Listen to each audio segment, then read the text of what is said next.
दोस्तों, चांद पर सबसे पहले कदम रखा अंतरिक्ष यात्री नील आर्मस्ट्रांग ने।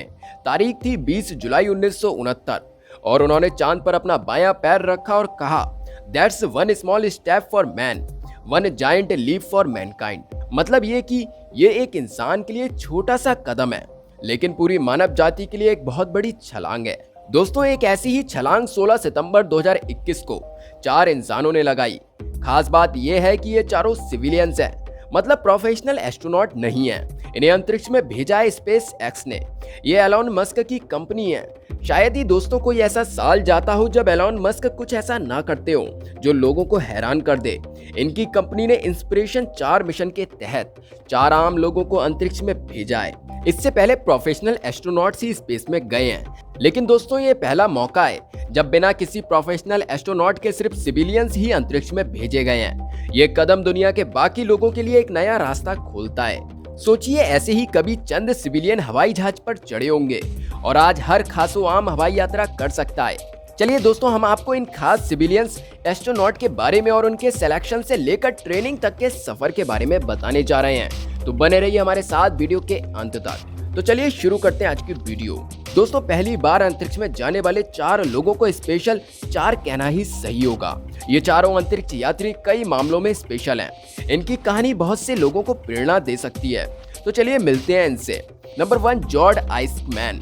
दोस्तों, जॉर्ज 38 साल के हैं और इनका रोल मिशन कमांडर का है। ये धन कुबेर हैं। इन्होंने ई कॉमर्स के बिजनेस में काफी पैसे कमाए हैं। उड़ने के लिए इनकी दीवानगी भी गजब की है। इन्होंने प्राइवेट एयरफोर्स बना रखी है। इसमें फाइटर प्लेन भी शामिल हैं। इसका इस्तेमाल मिलिट्री ट्रेनिंग के लिए किया जाता है। इन्होंने अपने गैराज में एक छोटा सा स्टार्टअप शुरू किया था। नाम था शिफ्ट फॉर पेमेंट्स। देखते ही देखते ये अमेरिका की पैसे ट्रांसफर करने वाली सबसे बड़ी सर्विस बन गई। फिर क्या था, पैसा बरसा और उड़ान भरने के दीवाने शख्स ने स्पेस एक्स के मिशन की 4 सीटें खरीद ली। कितने में खरीदी, इसका खुलासा आधिकारिक तौर पर तो नहीं हुआ है, लेकिन टाइम मैगजीन के मुताबिक जॉर्ज ने इसके लिए $200 मिलियन, मतलब कि 1470 करोड़ रुपए भरे हैं। नंबर 2, शान प्रॉक्टर। दोस्तों, शान की उम्र 51 साल है। वो मिशन की सबसे उम्रदराज सदस्य हैं। जियो साइंस की प्रोफेसर हैं, PhD कर चुकी हैं। उनका और अंतरिक्ष का पुराना रिश्ता है। उनके पिता एक महत्वपूर्ण अंतरिक्ष मिशन का हिस्सा भी रहे हैं। इस वजह से वो बचपन से ही अंतरिक्ष को लेकर सपने बुनती रही हैं। शान के पिता नासा के अपोलो लूनर मिशन के दौरान ट्रैकिंग स्टेशन में काम करते थे। जिस जगह वो काम करते थे उनका नाम था गुआम। यहीं पर शान का जन्म हुआ। शान के पास पायलट का लाइसेंस भी है। इसके अलावा वो पहले भी नासा से स्पेस मिशन की ट्रेनिंग लेती रही हैं। दोस्तों, उन्होंने नासा से उस 4 महीने के मिशन की ट्रेनिंग भी ली है, जिसमें मंगल पर जाने के लंबे मिशन पर खाने पीने की रणनीति के बारे में सिखाया जाता है। शान नासा के एस्ट्रोनॉट कैंडिडेट प्रोग्राम 2009 की फाइनलिस्ट रही हैं। अब वो अमेरिका की चौथी अफ्रीकन अमेरिकन महिला बन गई हैं जो कभी अंतरिक्ष में गई हो। उनका सिलेक्शन शिफ्ट फॉर पेमेंट्स द्वारा आयोजित एक प्रतियोगिता के जरिए किया गया था। Number 3, Hayley Arceneaux. दोस्तों, मिशन की चीफ मेडिकल ऑफिसर 29 साल की हेली हैं। उनकी कहानी पूरी फिल्मी है। उन्हें बचपन में वोन कैंसर हो गया था। इलाज हुआ तो ठीक हो गई। उन्होंने इसके बाद पढ़ाई की, डॉक्टर बनी। उसी हॉस्पिटल में फिजिशियन असिस्टेंट बनी जहां बचपन में उनके वोन कैंसर का इलाज हुआ था। हेली ने कैंसर के चलते अपनी बाईं जांघ और घुटना 10 साल की उम्र में ही खो दिया था। दोस्तों, वो अपने कृत्रिम पैरों को गुमान से दिखाती हैं और कहती हैं कि वो ऐसी पहली इंसान है जो प्रोस्थेटिक बॉडी पार्ट के साथ अंतरिक्ष में गई हैं। उनके नाम एक और रिकॉर्ड भी है। वो अंतरिक्ष में जाने वाली सबसे कम उम्र की अमेरिकन नागरिक भी बन गई हैं। स्पेस एक्स के मुताबिक अब तक सिर्फ 533 लोग ही अंतरिक्ष में पहुंचे हैं। Number 4, Chris सैम्बोस्की। 42 साल के क्रिस डाटा इंजीनियर हैं और मिशन स्पेशलिस्ट के तौर पर गए हैं। वो मशहूर एरोस्पेस कंपनी लॉकहीड मार्टिन में नौकरी करते हैं। क्रिस को पढ़ाई के दिनों से ही रॉकेट और स्पेस साइंस से लगाव था। दोस्तों, उन्होंने इंजीनियरिंग की पढ़ाई की।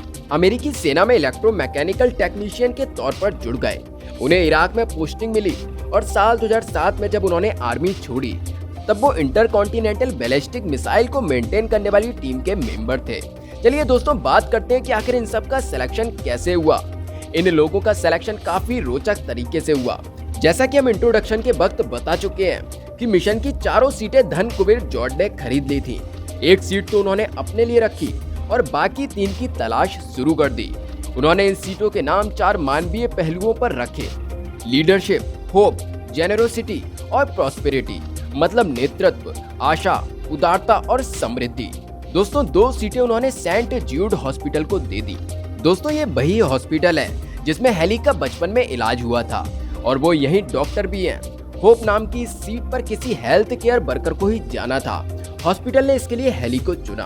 बची जेनरोसिटी नाम की दूसरी सीट। इसके लिए लोगों से हॉस्पिटल में भरपूर दान देने के लिए कहा गया। चुनाव बड़े दानकर्ता का होना था। $13 मिलियन का चंदा जमा हुआ, मतलब कि तकरीबन 96 करोड़ रुपए। दोस्तों इसमें क्रिस सैम्बोस्की ने $50 का चंदा दिया था। लेकिन दोस्तों अब आपको लग रहा होगा कि इतना कम दान देकर भी उनका सिलेक्शन कैसे हो गया। असल में सबसे बड़ा चंदा उनके एक अनाम दोस्त ने दिया। सीट उनके नाम पर निकली, लेकिन क्रिस के रॉकेट और स्पेस के प्रति जुनून को देखते हुए उन्होंने अपनी जगह क्रिस को भेजने का फैसला लिया। दोस्तों इस पर तो हम यही कहेंगे, भगवान सबको ऐसा दोस्त दे। इसके बाद बची आखिरी सीट, प्रॉस्पेरिटी। इसके लिए जॉर्ज की कंपनी शिफ्ट फॉर पेमेंट्स ने एक ऑनलाइन प्रतियोगिता आयोजित की। इसमें कंपनी का सॉफ्टवेयर इस्तेमाल करके एक ई-कॉमर्स पोर्टल बनाना था और उसे ट्वीट करना था। इस प्रतियोगिता में बेहतरीन पोर्टल का इनाम जीता शान प्रॉक्टर ने और स्पेस की उड़ान पकड़ ली। चलिए बात करते हैं कि आखिर कैसे हुई अंतरिक्ष यात्रियों की ट्रेनिंग। दोस्तों अंतरिक्ष की यात्रा शरीर पर काफी तगड़ा असर छोड़ती है।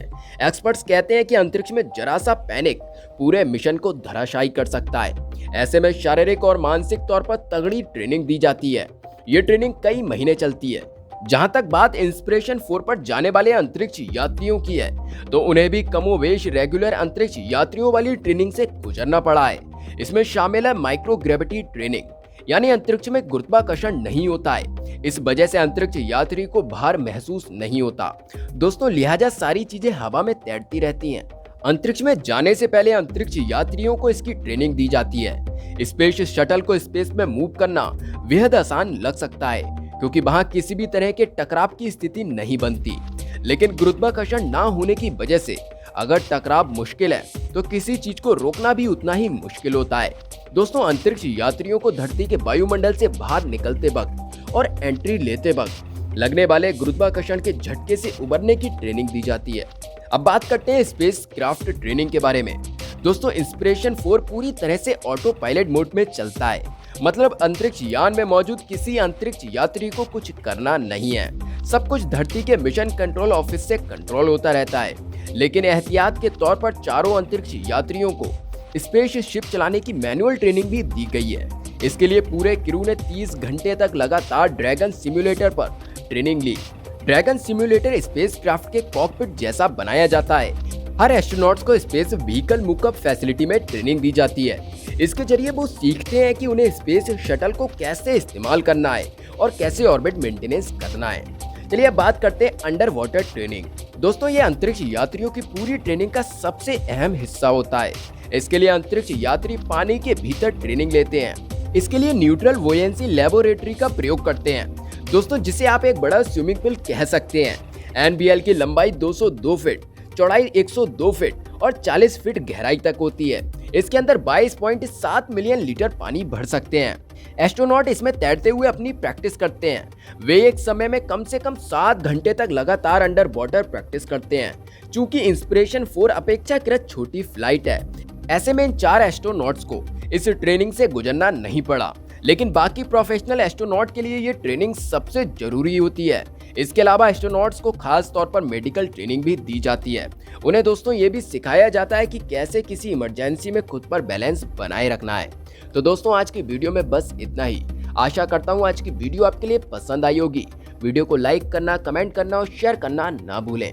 चलिए मिलते हैं एक और नई वीडियो के साथ। जय हिंद।